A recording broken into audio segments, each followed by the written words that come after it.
রাদিয়াল্লাহু তাআলা আনহু থেকে বর্ণিত, তিনি বলেন, আল্লাহর হাবিব সাল্লাল্লাহু আলাইহি ওয়াসাল্লাম একদিন ইশারের নামাজ আসতে বিলম্ব করলেন। আল্লাহর হাবিব সাল্লাল্লাহু আলাইহি ওয়াসাল্লাম একদিন ইশারের নামাজে আসতে বিলম্ব করলেন। এই বিলম্ব কারণ সম্পর্কে আল্লাহর হাবিব সাল্লাল্লাহু আলাইহি ওয়াসাল্লাম বলেন যে আমি তামিম আদ-দারি নামে এক সাহাবী ছিল, এই সাহাবীর সাথে দ্বিপস্ত এক ব্যক্তির ব্যাপারে আলোচনা করতে আমার লেট হয়েছে। এরপরে আল্লাহর হাবিব সাল্লাল্লাহু আলাইহি ওয়াসাল্লাম নামাজের ইমামতি করলেন।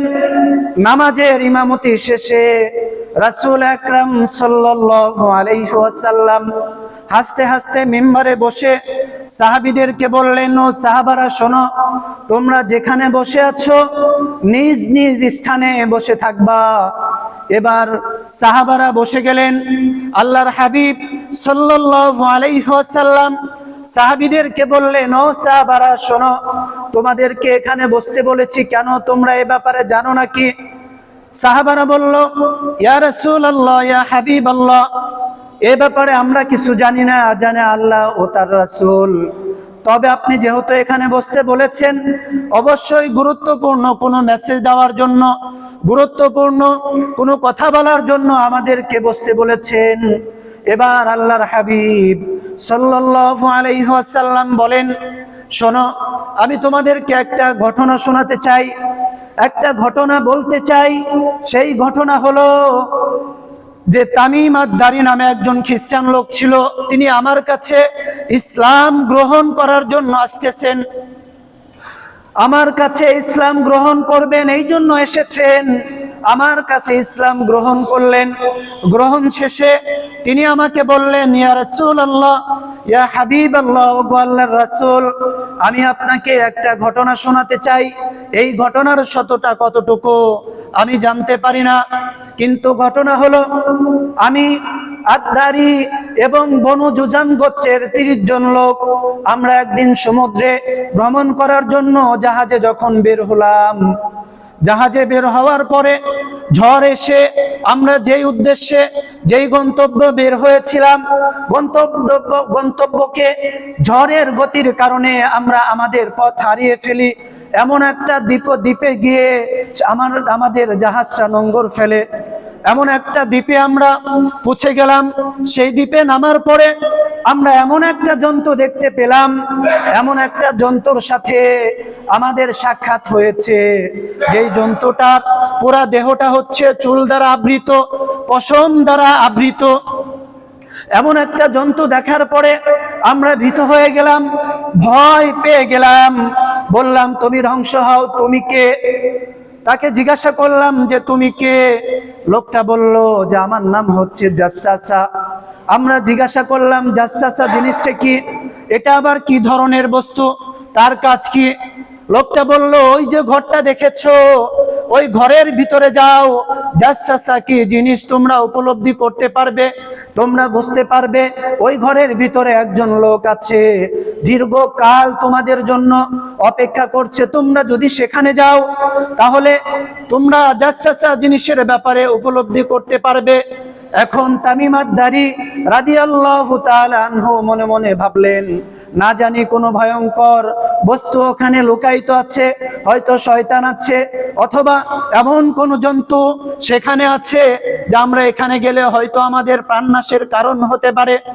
তামিম আদ-দারি রাদিয়াল্লাহু তাআলা আনহু সেখানে গেলেন। তিনি বলেন, আমরা সেখানে যা দেখি বিশাল আকৃতির এক মানব দেহ আমরা দেখতে পেলাম। তার চেহারাটা দেখা যায় না, চেহারাটা চুল দ্বারা তার চেহারাটা আবৃত আছে। তিনি চুলগুলো টেনে টেনে ছিঁড়ে ফেলছেন। আমরা তাকে দেখে ভয় পেয়ে গেলাম। বললাম, তুমি ধ্বংস হও, তুমি কে? তখন বলল, আমার পরিচয় আমি পরে দিব, আগে বলো এই দ্বীপে কেন তোমরা এখানে এসেছো, তোমাদের পরিচয়টা কি? আগে তোমরা বলে দাও তোমাদের পরিচয় কি। যদি তোমরা তোমাদের পরিচয় বলার পরে আমি আমার পরিচয় দিব। তামিম আদ-দারি রাদিয়াল্লাহু তাআলা আনহু বলেন, ইয়া রাসূলুল্লাহ, ইয়া হাবিবাল্লাহ, আমরা বললাম আমরা হচ্ছি আরবদের কয়েকজন লোক, আমরা ভ্রমণে বের হয়েছিলাম। ঝড়ের গতির কারণে আমরা পথ হারা হয়ে গিয়ে আপনার দ্বীপে আসতে বাধ্য হয়েছি। এবার লোকটা বলল, ঠিক আছে, তোমরা এখানে এসেছো, আমি তোমাদের কাছে কিছু প্রশ্ন করতে চাই। যে প্রশ্নগুলোর উত্তর যদি তোমরা দিতে পারো তাহলে বুঝবো তোমরা আরব, আর যদি না দিতে পারো তাহলে আমি বুঝে নিব তোমরা মিথ্যা কথা বলছো। তিনি সর্বপ্রথম প্রশ্ন করলেন যে তোমরা আমাকে বলো যে বাইসাইনের যে খেজুর বাগান আছে, সেই খেজুর বাগানে কি এখনো খেজুর ধরে নাকি? বাইসাইনের খেজুর বাগানে এখনো খেজুর ফলে নাকি? যদি তোমরা বলতে পারো আমাকে জানাও, আমাকে অবহিত করো, সেই বাগানে এখনো খেজুর ধরে নাকি? তখন আমরা বললাম যে বাইসাইনের যে খেজুর বাগান আছে, ওই বাগানে এখনো পর্যন্ত খেজুর উৎপাদন হচ্ছে। লোকটা বলল, সেদিন আর বেশি দূরে নয়, অল্প কিছুদিনের মধ্যেই বাইসাইনের বাগানে আর খেজুর ধরবে না, খেজুর উৎপাদন বন্ধ হয়ে যাবে। এবার দ্বিতীয় প্রশ্ন করলো যে তোমরা আমাকে তাবারিয়া সাগরের ব্যাপারে কিছু অবগত করো, যে তাবারিয়া সাগরে এখনো পানি আছে নাকি পানি নাই? আমরা বললাম যে তাবারিয়া সাগরে এখনো পানি আছে, ওই সাগরে এখনো জাহাজের যে সমুদ্রগুলো আছে চলাফেরা করছে, জেলে যারা আছে ওই সাগর থেকে এখনো মাছ ধরে জীবিকা নির্বাহ করছে। তিনি বললেন, সেই দিন আর বেশি দূরে নয়, অতি সত্বর তাবারিয়া সাগরের পানিগুলো শুকিয়ে যাবে। এরপরে তিনি 3 নাম্বার প্রশ্ন করলেন, বলো নোগারের ঝর্ণার ব্যাপারে তুমি আমাদেরকে অবহিত করো।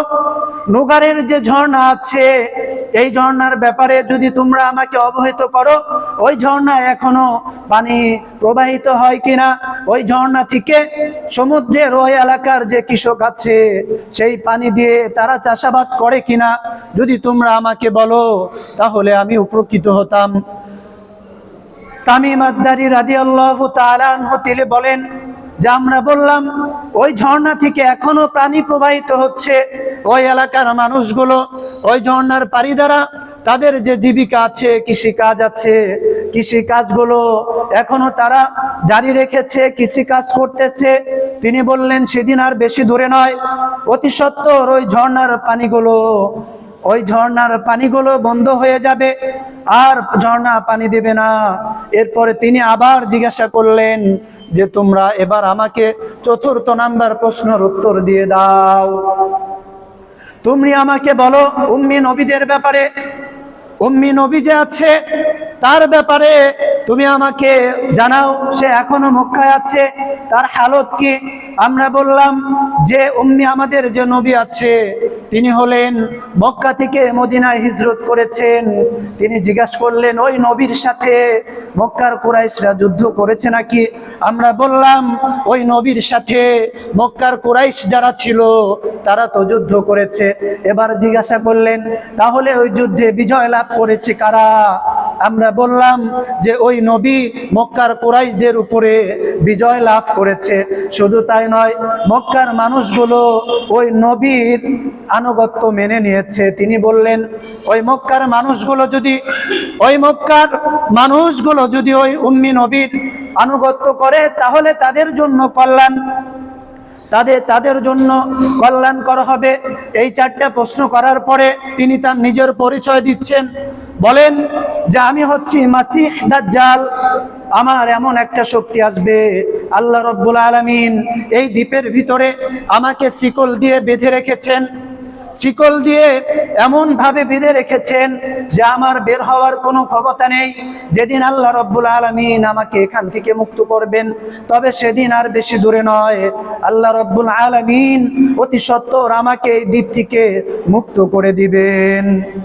আমি এখান থেকে যখন মুক্তি পাব, মুক্তির সাথে সাথে এত শক্তি আমার চলে আসবে, এত কুওয়াত আমার থাকবে, আমি পৃথিবীতে 40 দিনের ভিতরে পৃথিবীর এমন কোনো জনপদ থাকবে না, এমন কোনো স্থান থাকবে না এমন কোন স্থান থাকবে না যেই স্থানে আমি যেতে পারবো না, যেই স্থানে ভ্রমণ করতে পারবো না।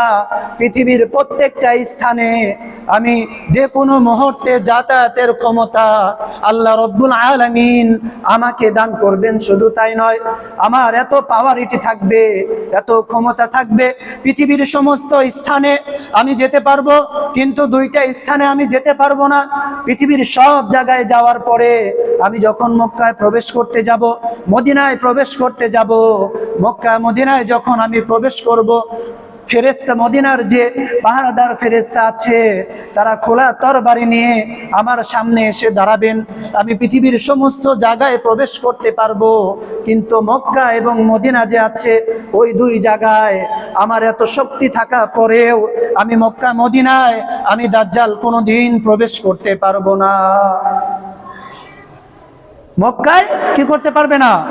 প্রবেশ করতে পারবে না। পৃথিবীর সব জায়গায় এমন কোনো জায়গা নেই, এমন কোনো জনপদ নেই যেই জনপদে দাজ্জালের কি থাকবে না? প্রবেশ থাকবে না।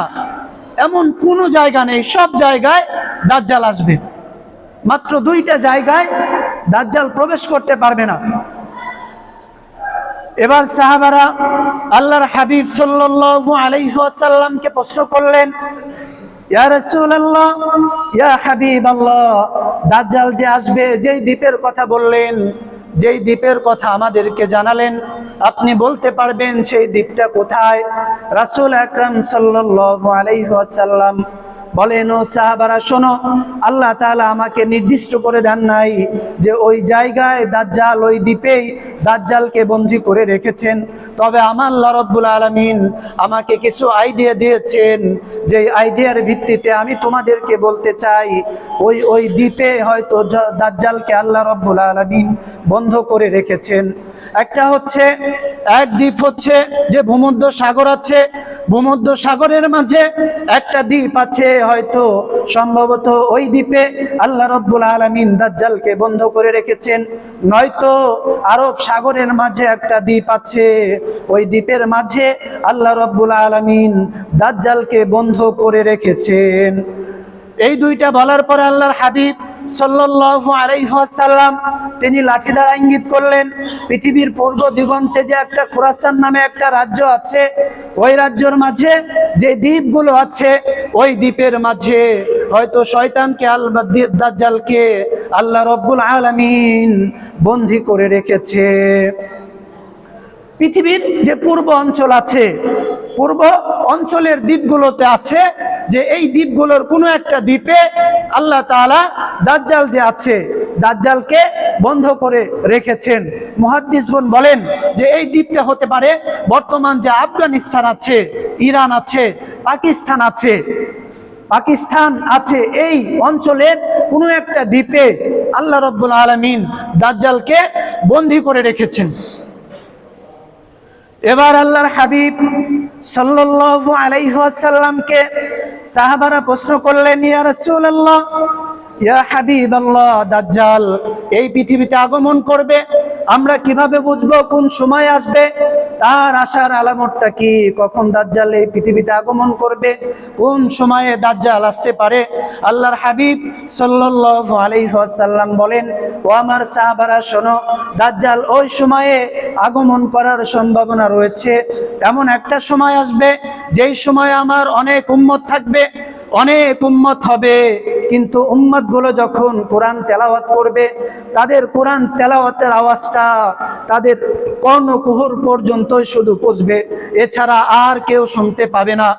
তারা যখন কোরআন তেলাওয়াত করবে, এই কোরআন তেলাওয়াতটা শুধু তাদের কর্ণ যে আছে, এই কর্ণকুহর পর্যন্তই পৌঁছবে। পৃথিবীর আর একজন শুনতে পাবে না, পাশে বসে আছে অথচ কোরআন তেলাওয়াত করে, তখন কোরআন তেলাওয়াত শুনতে পাবে না। রাসূল বলেন যে কোরআন তেলাওয়াত করছে, এমন একটা সময় আসবে, জামানায় আসবে, আমার উম্মত নিজেরা কোরআন তেলাওয়াত করবে, কিন্তু কোরআন তেলাওয়াত তারা শুধু নিজের কানে শুনবে, অন্য কেউ আর শুনতে পাবে না।